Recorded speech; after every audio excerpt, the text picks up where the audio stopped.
লইটা মাছের ঝাল বানানোর জন্য দেখো পেঁয়াজ কুচি, টমেটো কুচি, রসুন কুচা আর আদা গ্রেট করা, রসুন গ্রেট করা দিয়ে মশলাটাকে একটু মাখিয়ে নিলাম। মাখানোর পরে দিয়ে দিলাম তোমার এবার স্বাদ মতো লবণ দিয়ে দেব। লবণের পরিমাণটা কম রাখবো যেহেতু পরে আবার দেব, কারণ একসাথে লবণ দেওয়া যায় না।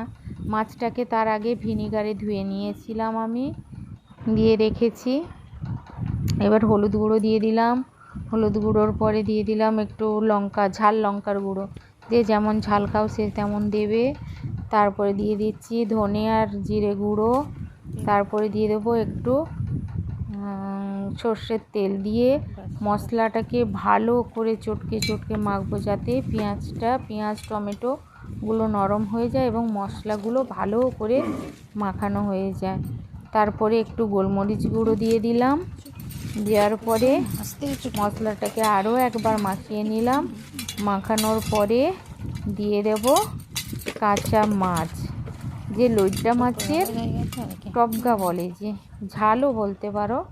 এইটা রান্না করলে, মশলা হাতে মাখিয়ে রান্না করলে লইট্টা মাছটা সেই স্বাদ লাগে, দারুণ লাগে খেতে।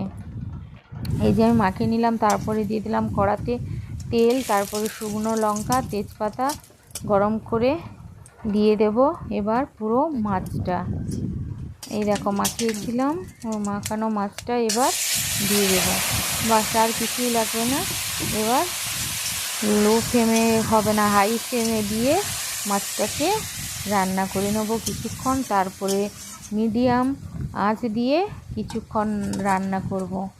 মিডিয়াম আঁচ দিয়ে রান্না করতে করতে মাছটা দেখো এই রকম হয়ে আসবে।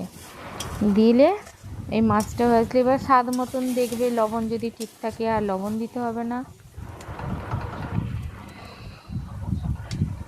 বাস, মাছটা জাস্ট তেল ছাড়া ছাড়া হবে, দিলে এই প্রায় হয়ে এসছে। দেখো চারধার থেকে তেল ছাড়ছে, তার গায়ের মানে যে জলটা ছিল সেই জলটাও মরে গেছে।